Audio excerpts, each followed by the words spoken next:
All right, so in the second episode of season 7, we're gonna have Clemson starting out against South Dakota, and pretty early on, Clemson kind of gets cooked here, so they end up getting the stop. Nice little play action pass to LaJarvis and Savage, back to back. They end up scoring that drive, so now it's 7-0. Clemson trying to make somewhat of a great start after that stop, and they throw an interception. Don't know what Clemson's quarterback was looking at there. Great play for the defense, back-to-back stops and back-to-back scores. LaJarvis is absolutely just taking the whole defense and just walking in with them. And Clemson looks like they're having a little bit of some offense success here, but then it kind of gets bottled up. Elliott Parker, the runner-up for Anthony Morton from last season, is doing his job there. And then Walters just takes this all the way to the house after the punt return, so now it's 21-0, and it's looking pretty bad, honestly. 3rd and 10 now for Clemson, and they get once again. They end up getting the ball back after they scored on offense, and 29 making a nice run. So honestly, the best play of the offense all game. I mean, Clemson hasn't really been doing anything too special here, and they don't do anything special to finish that drive, but they do get a field goal, a nice kick from the kicker. 4th and 3 was looking like some great defense until the Jarvis Best lost his man. Number 22 couldn't really keep up with them, and Dobbs, trying to finish this drive here, gets a nice run and a screen pass, pretty much capping the drive there. And 2nd and 4 for Clemson's quarterback. Excellent protection, honestly. Just, Clemson's receivers aren't getting much separation. I don't know if the OC is really calling the best plays, but South Dakota's defense is playing very, very great, though. Big hit from that defense, making LaJarvis kind of shock back there. And 2nd and goal here. Nice throw to Turpin. 42 now. And honestly, it's looking like a slaughter. I mean, 3rd and 8, another 3rd down, and another punt, and 4th down, which is their first stop of the game, I believe, for Clemson. They get a stop here. The defense gets a stop for Clemson, and they don't get a stop, sorry, they end up scoring, so it's 10 points. Then LaJarvis loses his man once again. They end up scoring 49-10. They get a stop on defense, and they have Turpin in the backfield now instead of Dobbs, and he makes a nice move, getting them down to the 10-yard line. They end up scoring. And just to speed things up here, we get another touchdown to Savage on a play action, and the last play of the game essentially goes to Walters. Nice throw from Varga, 409 and 9 touchdowns, 70% completion rating. For sure the player of the game here, and not too impressed by Clemson's performance here, but very impressive on both sides of the ball for South Dakota and offense and defense. Honestly, very scary to see. Now we have Auburn versus San Jose Tech here, as we see the bird flying in as their normal campus traditions do. And 4th and 5 for never mind, I thought it was San Jose Tech. It is, oh my goodness, Drango, I thought it was San Jose Tech. It is not. It is Florida State, and Florida State comes out shooting with Drango making a huge run, and what a throw, getting the play, leaking the play out and really dropping that pass in the money, and a nice pitch to Drango, and Drango is honestly looking like a superhuman, and Clapp is doing Stamper's doing a really great job of just distributing this ball and keeping this offense afloat. But this offense, is for sure all about Drango. I think Drango is easily the best running back in the league right now. What a catch from Farrow. He did fumble the ball, but what a catch from him. And Drango just doing what he does, turning up field after some great blocks, 35-10. They're honestly just stomping through this Auburn team. And now we have 42-10. Huge run out of Drango, and he takes us all the way to the crib, I believe. Yes, he does. 11 couldn't catch him. And honestly, he's just too fast, man. He's such a bruiser when he runs, but he's really elusive in reading block assignments too. He's not just a hitter, and you can definitely notice that. Farrow with another nice catch, scoring 60 now.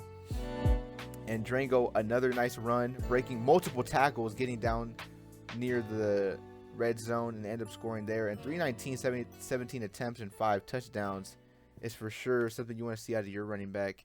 And he's just been a threat all season long, and you can just see that, man. He's just been such an elusive player. And to start this game out against Penn State for San Jose Tech, they end up throwing a pick 6 pretty early. Little has been a lot of just plays like this. He's been really inconsistent. You know, I think his freshman season was his best season so far, and very unlucky to get hit out of a sack, intercepted there. So 13-7. He has really high highs and low lows, just like the quarterback out of Pasadena for Mike Chun here. It's the same thing. I've seen Little throw some of the best passes that we've seen out of a college quarterback, but then you have multiple instances where he's just not producing the way he should be. And his O-line protection could be a thing about it. Maybe he has too deep of drops. Maybe he has a problem with doing that. But for sure, the protection is not there. You can tell that the pocket collapses very quickly. And early on, we have 20-14 now in the second half of this game. And Little's trying to do his best here, just mitigating the pressure, trying to get that ball out pretty quickly, as Penn State knows that the O-line is a problem. But they get a mismatch assignment, I believe, or something went wrong in the assignment category for Penn State on this man blitz. They end up scoring 20-26, getting the lead for the first time in the game.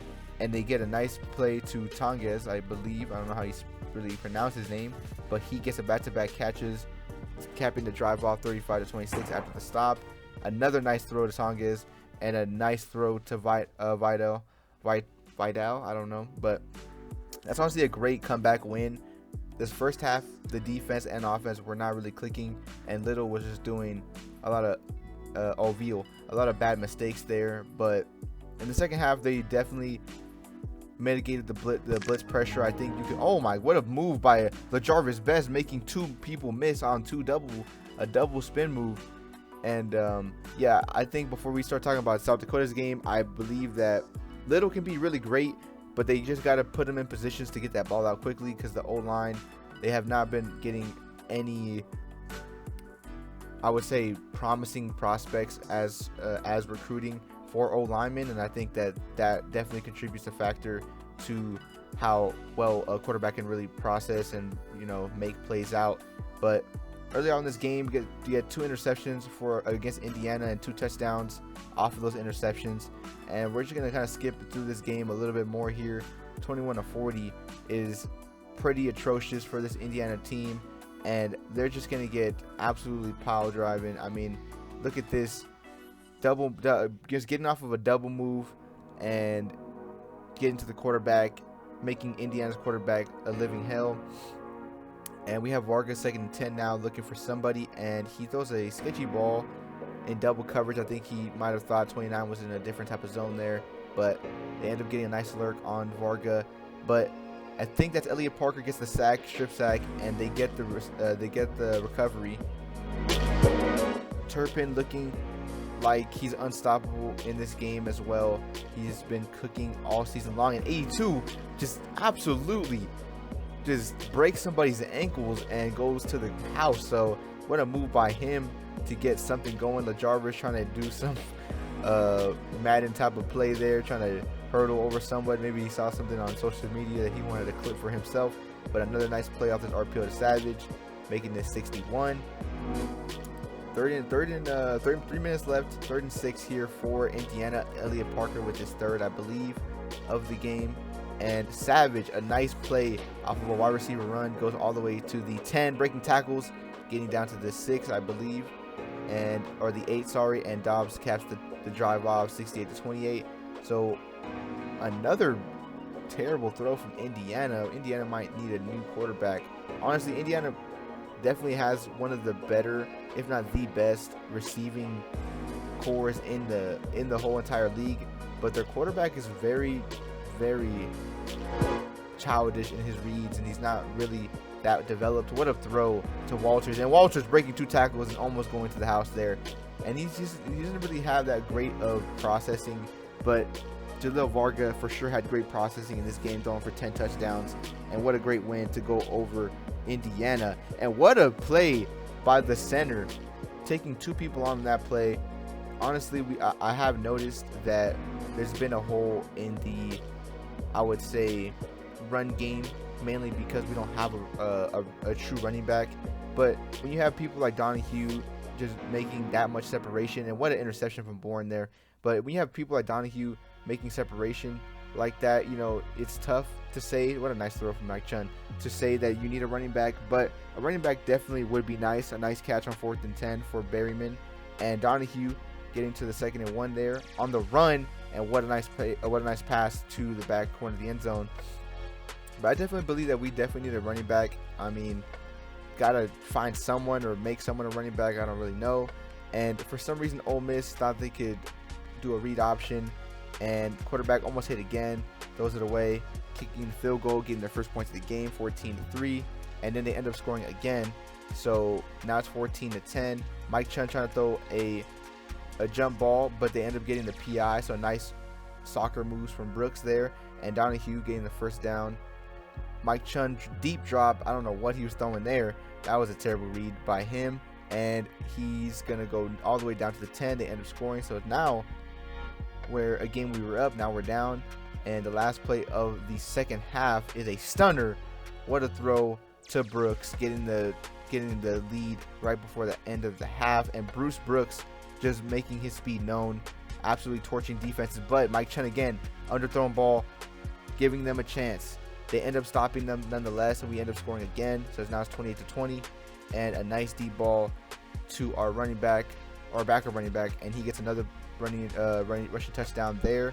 Bruce Brooks getting down to the 9-yard line, and we're gonna see Donahue end up scoring here, and that's another great win for Pasadena, going 6-0. And to start this game out, Drango immediately goes to the crib, all the way down, getting 7, and now Drango just absolutely just tearing through this Georgia defense, breaking 2 tackles, and he's going to go all the way to the house. So he has been unstoppable this game. Already 2 touchdowns carrying this team, but Stamper wants to get in on the fun. Throws to Avils for a touchdown, making it 21-7 now after the Georgia score. And he throws up another bomb, which is such a nice deep ball to Avils for his second huge catch of the game. And I think it's his only second reception as well, so both receptions on huge conversions there. Drango making Georgia's defense look rudimentary, if I could say the least here, getting down near midfield, deep drop for Stamper. Nice throw to Farrow. I think he likes to have these deep drops near just like Little, but you know, Little doesn't really have the O-line that Florida State has, so essentially, you know, they can play the same, but outcome will be a lot different. Drango, another nice run and a nice play action for Farrow, getting the score to 49-7 now. A nice stop from Florida State. Now fourth and 9 there. Get the reception in the seam, and they cap it off with Farrow. So Farrow and Avils has been such a dynamic duo, along with Drango just being a triple threat. Honestly, Stamper has done a great job of doing things that he's supposed to do here, and what a play by Drango. I think he has had his best game against what I would say a juggernaut. I mean, they're not insanely good, but it's Georgia. It's number 10 ranked Georgia at their own house. Should definitely not be doing this to Georgia. And what a game for Drango here.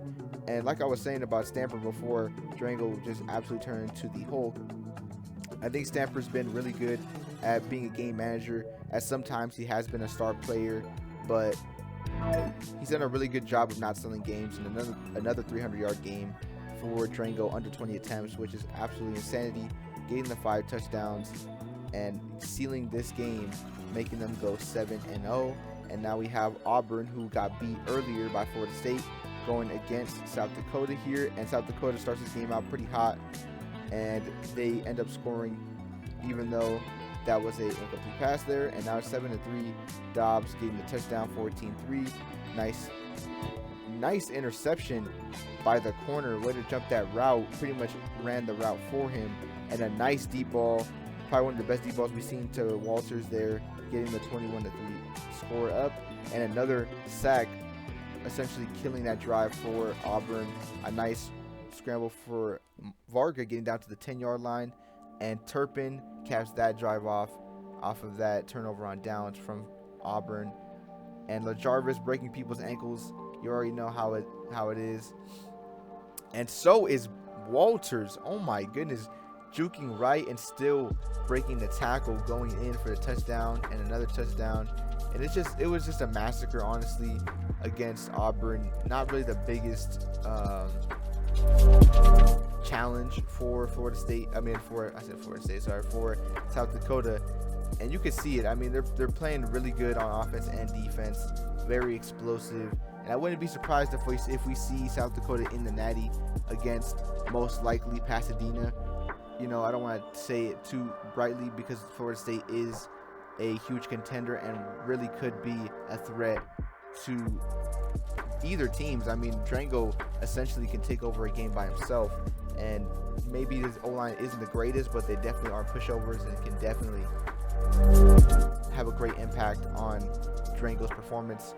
And McLaughlin essentially just kills the whole momentum that they even had and just finishes in the game there. Nice game, going 7-0 for South Dakota.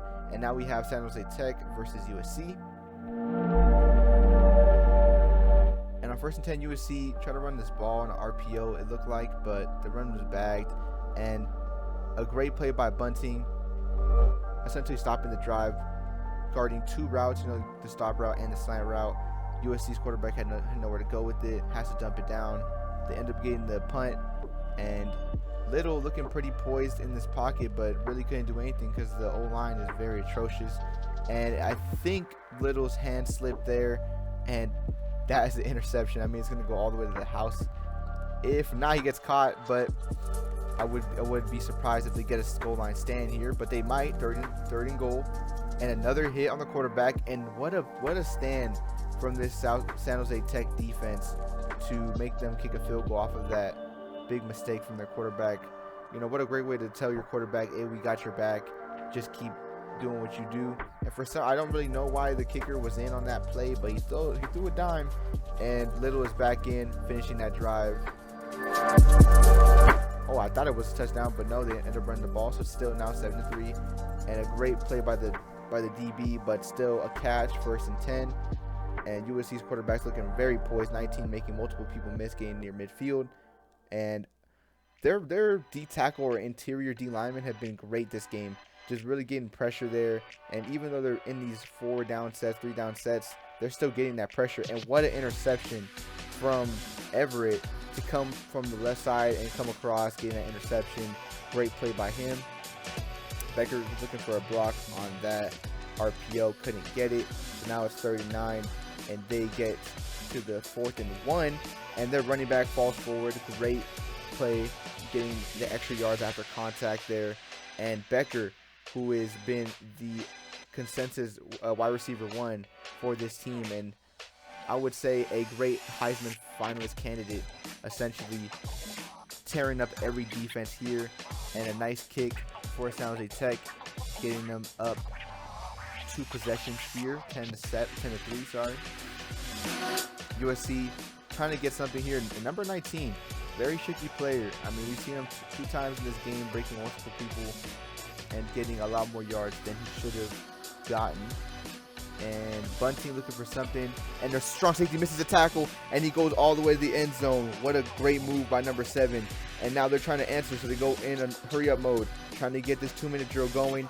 And 30 seconds left, intercepted near midfield. Number 32 gets down to the 45.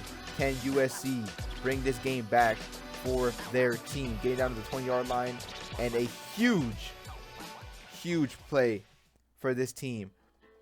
The final seconds of the second half, and Becker catches the ball, but nonetheless couldn't get anything out of that. But Little still wanted to up the ante, getting it to Chow, getting a nice head top catch, and another one to Tonges, finishing the drive, making this 17-13. They end up kicking the onside kick, and they get it, so they end up going, and their quarterback, number 14, gets a nice run and tries to do back-to-back, but he gets lit up. I don't know how he didn't fumble. 3rd and 8 here for the quarterback now, And the tight end, oh my goodness. I mean, what a mismatch. Just stiff arming him, looking like Gronk out there. 17-20, great play action play, and a nice one, getting the lead 24-21 after the field goal. So now we have a nice stop from this defense. I thought USC was going to do something on offense, but they did not. Veal kind of gets power driven there into the dirt, but doesn't matter. Becker looking for something. 3rd and 4, getting down to the line to gain, and it looks like this game is over. I mean, they're up 2 possessions here, essentially. What an interception by Kroom as well, and he's gonna go to the house, and that's gonna seal the deal for sure. I mean, 3 minutes left for sure, but come on, 38-20. We're not really expecting too much greatness, and especially if this defense can do something. Oh my goodness, I thought he could go all the way to the house there, but nice move from number 5, getting wide open there. And they're trying to run this man coverage, but they're not really that effective on it, so they go back to zone in the red zone. And great protection. He has a century in that pocket. I don't know what's happening there. 4th and goal, great play, and they end up kicking the onside, and they get it. Oh my goodness, they get the onside kick after the muffed return. 2nd and 15. I mean, I don't think this puts them up, but it didn't matter because Kroom gets the 2nd interception. And can he get his touchdown that he deserves? He will. Getting that touchdown, sealing the game, and definitely the player of the game. 2 interceptions and 2 touchdowns for Kroom. What a play on both instances. You know, one was crucial, and the second one was the icing on the cake. And for sure, their best defensive player, besides, you know, Bunting. Him and Bunting have been carrying this defense all season long. And I think that they look pretty promising here. Now that's going to be the end of the video. I appreciate everyone for watching, and in the next one we're going to see pretty much the last episode of the regular season, and if everyone can make it to the playoffs, and if all of our teams can produce the way we want them to. But that's going to be it for this one. I'll see you later.